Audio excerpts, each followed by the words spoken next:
Mr. Hardy Investigates. Mr. Hardy Investigates. The Hardy boys looked at one another in growing excitement. "What ought we do about it?" asked Joe. "I'm going to tell Dad what we found." "But didn't he say he would be working the case on his own, and that we would be opposition?" "This is different. We have a real clue here, but we don't know how to use it. We can bet Dad will know what to do. He'll act fairly with us. If it leads to anything, he'll see that we get credit for what we've done." "I guess you're right, Frank. This is a little too big for us to handle ourselves. But imagine finding that wig! What luck! There's nothing else around, is there? Let's look." Although the Hardy boys scoured the woods in that vicinity thoroughly, they found nothing more. But the wig, the hat, and the coat gave promise of interesting developments. Frank hunted through all the pockets of the coat in the faint hope of finding something that would identify the previous wearer, but in this he was disappointed. So they went back to the abandoned road and remounted their motorcycles, returning to Bayport with the articles they had found in the woods. Their disappointment had turned to jubilation, for now they felt that they were definitely on the trail of the mysterious man in the red wig. And while ostensibly there was no connection between this fellow and the thief who had robbed Tower Mansion, Frank had, as he said, a hunch that the auto thief and the robber of the mansion were one and the same man. "If we ever lay our hands on the man who stole Chet's roadster, I'm sure we'll have gone a long way toward solving the Tower affair," said Frank to his brother. "I may be wrong, but I have an idea that the fellow was a professional crook who first set out to rob the steamboat office. Then when he was frightened off, he hung around the city and waited his chance to rob Tower Mansion." Mr. Hardy was still in the library when the boys returned home. The great detective was frankly surprised when his sons again entered the room, and he looked up with the suspicion of a twinkle in his eyes. "What, more clues?" he exclaimed. "Surely not so soon." "You bet we have more clues!" exclaimed Frank eagerly. "And real clues this time. We're going to turn them over to you. But I thought the two of you were working on this case in your own way. Remember, I'm the opposition."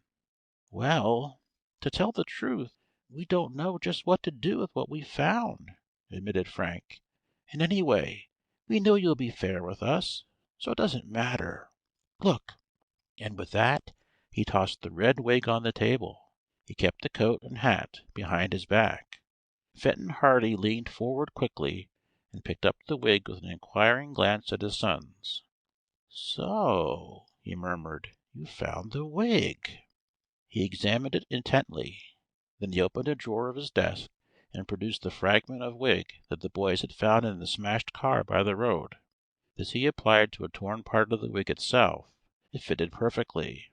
"It's the wig, all right," he declared, looking up. "Where did you find it? By the smashed car?" "No, hidden in the bushes near the place where Chet's roadster was found." Mr. Hardy whistled solemnly. "Good work!" He turned the wig over and over in his hands, carefully examining it under a microscope, and then tossed it back on the desk. "There aren't so many wigs sold that one can't trace them," he observed. "This happens to be made by a small company that doesn't turn out a great many wigs in a year, as a sort of side line with them." "How can you tell?" "There's a little mark on the inside that distinguishes the manufacturer. Just a trademark, hardly noticeable." "And we found these as well," said Frank, handing over the coat and hat. Mr. Hardy's eyes opened wide. "Well, well!" he exclaimed.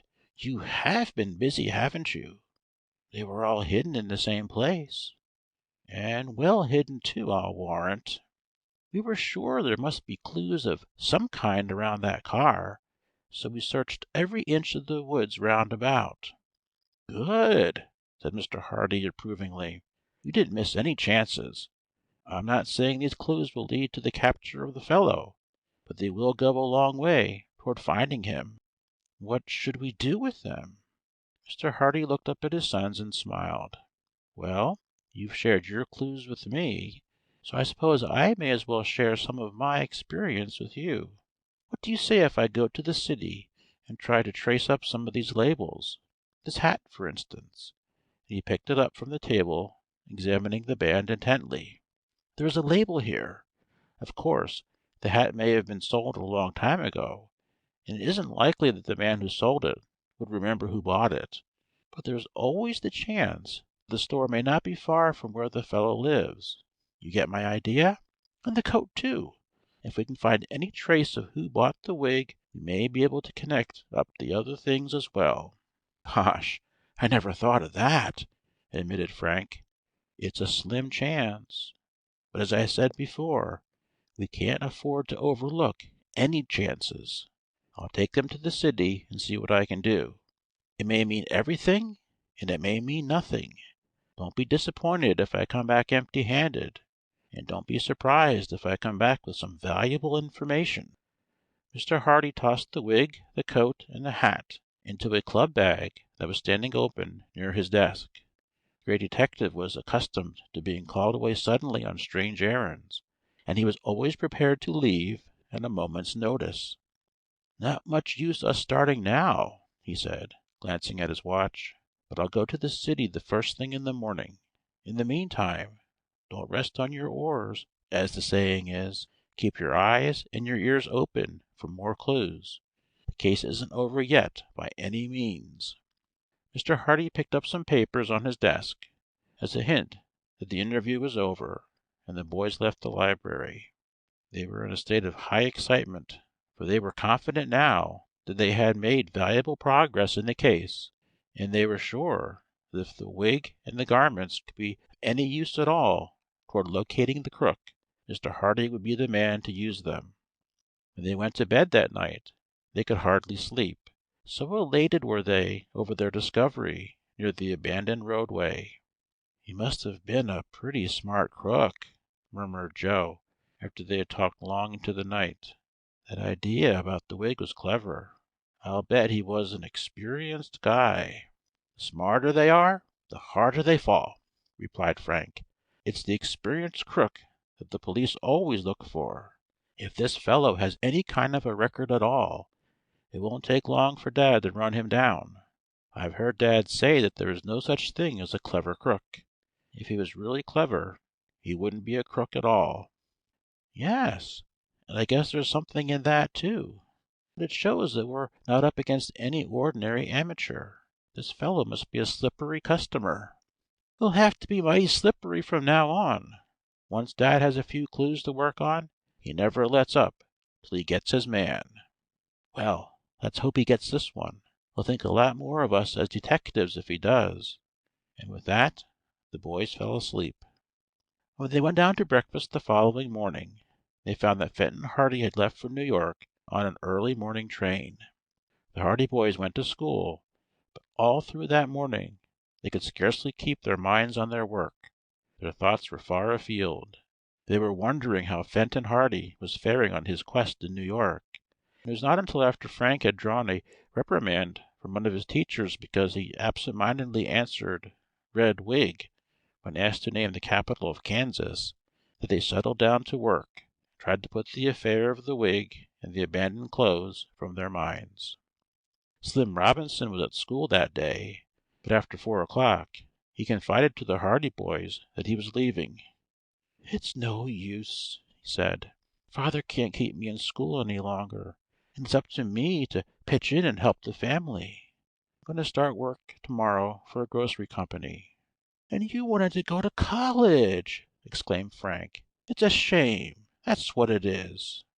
"Can't be helped," replied Perry, with a grimace. "I can consider myself lucky I got this far. I guess I'll have to give up all those ideas now and settle down to learn the grocery business. There's one good thing about it. I'll have a chance to learn it from the ground up. I'm starting in the delivery department. Perhaps in about 50 years I'll be head of the firm." "You will make good at whatever you tackle," Joe assured him. "But I'm sorry you won't be able to go through college as you wished. Don't give up hope yet, Slim. You never know what may happen. Perhaps they'll find the fellow who did rob Tower Mansion." Both boys wanted to tell their chum about the clues they had discovered the previous day, but the same thought was in their minds, that it would be unwise to raise false hopes. It would go much harder with Perry, they knew, if he began to think the capture of the thief was imminent, only to have the hope dashed to earth again. So they said good-bye to him and wished him good luck. Perry tried hard to be cheerful, but his smile was very faint as he turned away from them and walked off down the street. "Gosh, I'm sorry for him," said Frank as they went home. "He was such a hard worker in school, and he counted so much on going to college. We've just got to clear up the Tower robbery. That's all there is to it," declared his brother. "Perhaps Dad is back by now. There's a train from New York at 3 o'clock. Let's hurry home and see." When the Hardy boys arrived home, they found that their father had not yet returned from the city. "We'll just have to be patient, I guess," said Frank. "No news is good news." And with this philosophic reflection, the Hardy boys were obliged to comfort themselves against the impatience that possessed them to learn what progress their father was making in the city toward following up the clues they had given him. End of chapter 11.